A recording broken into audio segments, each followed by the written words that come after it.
Bismillahirrahmanirrahim. Assalamu alaikum. Hello viewers. Welcome to my channel. Subject Physics, chapter number 2, class 11. Chapter name is Vectors and Equilibrium. Today we discuss the resolution of vectors, जिसको उर्दू में कहते हैं vectors की तहलील। तो देखिए, इससे पिछले जो वीडियोस हैं उसमें हमने ये डिस्कस किया था कि वेक्टर्स क्या है। वेक्टर्स हमें मैग्नीट्यूड और डायरेक्शन किसी भी क्वांटिटीज़ की देता है। तो अब हमने क्या करना है कि वेक्टर्स की रिजोल्यूशन को इसमें हमने फाइंड आउट करना है। तो देखिए, इसकी जो डेफिनेशन है वो है the process of splitting a vector into its two और more vector is called resolution of a vector. यानी एक ऐसा प्रोसेस वेक्टर का जिसमें हमारे पास एक ऐसा प्रोसेस जिसमें हम वेक्टर्स को स्प्लिट करते हैं दो या दो से ज़्यादा वेक्टर्स में, टू और टू मोर वेक्टर, इसको हम क्या कहते हैं, रिजोल्यूशन ऑफ वेक्टर्स। इसी तरह अगर अब देखा जाए तो देखिए, the process of splitting a vector into two और more vector is called resolution of vector. एक ऐसा प्रोसेस जिसमें हम वेक्टर्स को दो या दो से ज़्यादा वेक्टर्स में स्प्लिट करते हैं उसको कहा जाता है resolution of vector. The vectors so obtain are called components of vector, और इससे जो वेक्टर्स बनते हैं उनको हम कहते हैं component of vectors. If these components in which a vector are split are perpendicular to each other, then such components are called rectangular component of vector. अब देखिए, अब यही कंपोनेंट जिसमें जो वेक्टर स्प्लिट होते हैं परपेंडिकुलरली, एक दूसरे के परपेंडिकुलरली स्प्लिट होते हैं, तो उसको हम कहते हैं rectangular component of vectors. Perpendicular का मतलब है कि आपस में एक 90 एंगल बनाते हैं, एक राइट एंगल बनाते हैं। देखिए, इसको क्या है, इसको फिर से हम एक दफ़ा दोहराते हैं। The process of splitting a vector into two और more vector is called resolution of vector. The vectors so obtained are called component of vector. If these components in which a vector is split are perpendicular to each other, then such components are called rectangular component of vectors. यानी एक ऐसा process जिसमें हम vector को दो या दो से ज़्यादा कंपोनेंट्स में, दो या दो से ज़्यादा वेक्टर्स में क्या करते हैं, स्प्लिट करते हैं, उसको हम कहते हैं रिजोल्यूशन ऑफ वेक्टर। अब ये जो वेक्टर हमें मिलते हैं ये कंपोनेंट्स की शक्ल में मिलते हैं, जिसको हम कहते हैं कंपोनेंट्स ऑफ वेक्टर्स। अब यही कंपोनेंट्स, अब ऐसे कंपोनेंट्स जो एक दूसरे को परपेंडिकुलरली क्या करते हैं, जो कि एक दूसरे को परपेंडिकुलरली इंटरसेक्ट करते हैं, यानी एक दूसरे को परपेंडिकुलरली स्प्लिट करते हैं, इसको हम कहते हैं रेक्टेंगुलर कंपोनेंट ऑफ वेक्टर। जिस तरह हमारे पास देखिए एक ये कंपोनेंट है, एक ये कंपोनेंट है और एक ये कंपोनेंट है, एक दूसरे को परपेंडिकुलरली स्प्लिट अप करते हैं, तो इसको हम क्या कहते हैं, रेक्टेंगुलर कंपोनेंट ऑफ वेक्टर। अब हमारे पास देखिए एक वेक्टर ये है, ये रिजल्टेंट वेक्टर है, ये हमारे पास वेक्टर है अलॉन्ग एक्स एक्सिस, इसको अगर हम कहेंगे कि ए एक्स, ये होगा हमारे पास रिजल्टेंट वेक्टर अलॉन्ग इस, ये दूसरा हमारे पास वेक्टर है, सॉरी, इसको हम कहते हैं A vector A along Y axis. देखिए, हम एक कार्टेशियन कोऑर्डिनेट सिस्टम लेते हैं, एक्स वाई प्लेन ले लेते हैं, इसको ये वर्टिकल कंपोनेंट हो गया, ये हॉरिजॉन्टल कंपोनेंट हो गया। अब इसमें जब हम वेक्टर को स्प्लिट अप करते हैं उसके कंपोनेंट्स में, तो इस प्रोसेस को हम क्या कहते हैं, रिजोल्यूशन ऑफ वेक्टर। अब देखिए, इसमें पूरी ये जो चीज़ है ये इसमें पूरी बयान की गई है। Consider a vector A in the Cartesian coordinate system. हमने एक कंसिडर किया एक वेक्टर ए इस कार्टेशियन कोऑर्डिनेट सिस्टम में। Represent the line O P, जो कि लाइन ओ पी को रिप्रेजेंट करता है। लाइन ओ पी को कौन सा वेक्टर रिप्रेजेंट करता है, वेक्टर ए रिप्रेजेंट करता है, और वो एंगल ए बनाता है कि एंगल थीटा बनाता है अलॉन्ग हॉरिजॉन्टल कंपोनेंट के साथ। फिर हम क्या करते हैं, ड्रा परपेंडिकुलर फ्रॉम पी। अब पी से हमने परपेंडिकुलर को ड्रा करना है अलॉन्ग एक्स एक्सिस और अलॉन्ग वाई एक्सिस। हमने पी से क्या कर रहे हैं, जो परपेंडिकुलर ड्रा करना है, जो which meet the axis at point P and which meet the axis at point Q and S respectively, जो कि पॉइंट क्यू और एस पे एक दूसरे को क्या करेंगे, मीट करेंगे, एक दूसरे से मिलेंगे। से ये पॉइंट पी जो कि एक दूसरे से अलॉन्ग वाई एक्सिस है, क्यू और एस से एक दूसरे के साथ, ये देखिए एस का है, एक दूसरे के साथ मीट करेंगे। Put arrow head from the direction of O. अब हमने एक डायरेक्शन ओ से एक एरो हेड ड्रा करना है जो कि क्यू की तरफ होगा और एस की तरफ होगा। वो हमने किया।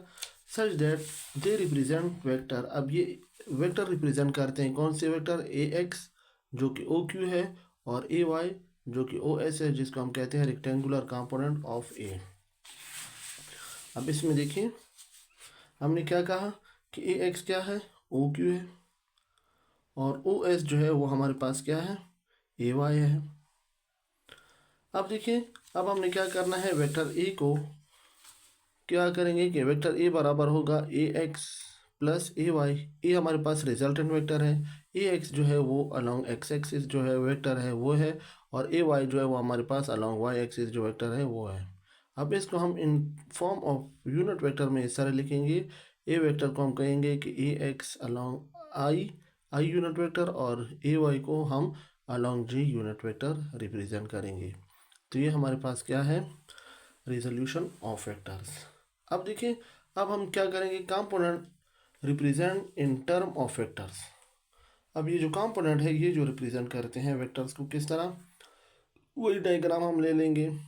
ये हमारे पास देखिए एंगल थीटा बनाएगा, ये देखिए ओ पी क्यू एक राइट एंगल ट्रायंगल है हमारे पास। Consider a triangle O P Q जिस form a right angle from which we have, ये हमारे पास एक राइट एंगल ट्रायंगल होगा। देखिए हमारे पास वही रिजल्टेंट वेक्टर है, ये जो वेक्टर है हमारे पास अलोंग एक्स एक्सिस वेक्टर है, और ये हमारे पास अलोंग वाई एक्सिस वेक्टर है। अब हम सबसे पहले क्या चीज़ फाइंड आउट करेंगे, इसके एक एक कंपोनेंट को हमने फाइंड आउट करना है। देखिए इस कंपोनेंट को फाइंड करेंगे, इसको फाइंड करेंगे, इसको फाइंड करेंगे और इसको फाइंड करेंगे, ये चार कंपोनेंट्स हैं। अब एक एक कंपोनेंट्स को हमने फाइंड आउट करना है, इसी को कहते हैं resolution of vector by rectangular component. तो देखिए साइन थीटा किसके बराबर है, हमें पता है परपेंडिकुलर बाय हाइपोटेन्यूज। इसको परपेंडिकुलर कहा जाता है, इसको परपेंडिकुलर कहते हैं, और इसको हाइपोटेन्यूज कहते हैं, और ये जो एडजेसेंट साइड होता है इसको बेस कहा जाता है। तो परपेंडिकुलर बाय हाइपोटेन्यूज, तो देखिए हमें पता है परपेंडिकुलर बराबर है ए वाई और हाइपोटेन्यूज बराबर है ए। ए इधर डिवाइड है उधर जाके मल्टीप्लाई हो जाएगा, तो ए वाई हमारे पास होगा ए साइन थीटा। ये ए वाई किसके बराबर होगा, ए साइन थीटा के बराबर आ जाएगा। इसी तरह अगर हम देखें कॉस थीटा को अब हम फाइंड आउट करेंगे। कॉस थीटा क्या है, बेस बाय हाइपोटेन्यूज। बेस क्या है, ए एक्स है और हाइपोटेन्यूज ए है, तो ए इधर डिवाइड है इधर आके मल्टीप्लाई हो जाएगा, तो ए एक्स बराबर होगा ए कॉस थीटा। देखिए हमने एक ए वाई को फाइंड आउट किया, ए वाई बराबर आ गया ए साइन थीटा, और ए एक्स बराबर आ गया ए कॉस थीटा के बराबर आ गया। फिर हम क्या करेंगे, इक्वेशन 2 और 3 are use to represent the component in term of vectors. तो देखिए ए एक्स और ए वाई, तो देखिए ये दो कंपोनेंट्स हमने फाइंड आउट किए। देखिए हमने पहले ए वाई को फाइंड आउट किया जो कि ए साइन थीटा के बराबर आ गया, और फिर हमने ए एक्स को फाइंड आउट किया जो कि कॉस थीटा के बराबर आ गया। अब इसमें यह कहा जाता है कि इक्वेशन 2 और 3 जो है हमारे पास, ये क्या है, कंपोनेंट ऑफ वेक्टर है। अब देखिए अब इस इक्वेशन 2 और 3 को देखिए हमारे पास ए एक्स की कीमत भी मालूम हो गई है, ए वाई की कीमत भी हमारे पास फाइंड आउट हो गई है। अब यही इक्वेशन 2 और 3 को हमने इक्वेशन 1 में पुट कर देना है। जब हम इक्वेशन 2 और 3 को इक्वेशन 1 में पुट करेंगे, तो देखिए a is equal to a cos theta i आ जाएगा, ए साइन थीटा जे आ जाएगा, इसको हम इक्वेशन 4 कहेंगे। अब फिर हम उसी ट्राइंगल पे जाएंगे, from a right angle triangle O P Q by Pythagoras theorem हमें पता है हाइपोटेन्यूज का स्क्वायर बराबर है बेस का square plus perpendicular square. Hypotenuse square हमारे पास ए स्क्वायर के बराबर, ए के बराबर था, ए हाइपोटेन्यूज पर स्क्वायर होगा तो ए पर भी स्क्वायर होगा।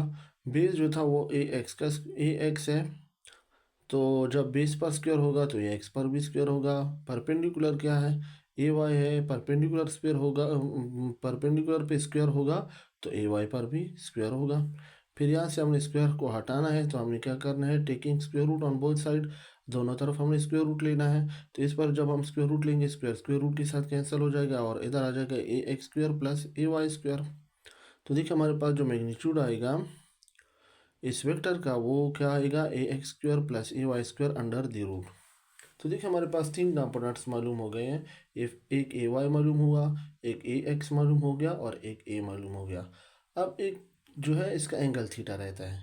अब एंगल थीटा को जब हम फाइंड आउट करेंगे तो हमें वेक्टर की डायरेक्शन मालूम हो जाएगी। Now to find the direction of right angle triangle O P Q, तो देखिए टेंजेंट थीटा बराबर है परपेंडिकुलर बाय बेस। उसी तरह परपेंडिकुलर बाय बेस, ये देखिए ओ पी क्यू, फिर उधर ले लें ओ पी क्यू, ये हमारे पास ए एक्स है, ये ए वाई है, ये ए है। अब एंगल थीटा हमने फाइंड आउट करना है, तो परपेंडिकुलर बाय बेस आ जाएगा। तो परपेंडिकुलर क्या है, ए वाई है, और बेस जो है वो हमारे पास क्या है, ए एक्स है। ए वाई बाई ए एक्स जो है वो हमारे पास क्या होगा, टेंजेंट थीटा के बराबर होगा। जब हम थीटा को फाइंड आउट करेंगे तो क्या होगा, टेंजेंट इनवर्स, टेंजेंट उस तरफ चला जाएगा, tangent inverse A Y by A X. तो देखिए हमने क्या चीज़ फाइंड आउट की कि रेक्टेंगुलर कंपोनेंट्स में हमने क्या चीज़ फाइंड आउट की, वेक्टर्स के कंपोनेंट्स हमने फाइंड आउट किए। जब हमने कहा the component represent in term of vectors में हमने वेक्टर के कंपोनेंट को फाइंड आउट किया। वेक्टर की ये एक कंपोनेंट, ये दूसरा कंपोनेंट, ये तीसरा कंपोनेंट, और ये चौथा हो गया। यानी ये इसके साथ कितने एंगल पे ये कंपोनेंट बना रहा है। तो ये देखिए इन चारों को हमने फाइंड आउट किया। तो यही इसका मेथड है कि जिस तरह हम वेक्टर्स की कंपोनेंट्स को फाइंड आउट कर सकते हैं। तो यहाँ तक ये वीडियो कंप्लीट हो चुकी है। इंशाल्लाह नेक्स्ट वीडियो में फिर मुलाकात होगी। अल्लाह हाफिज़।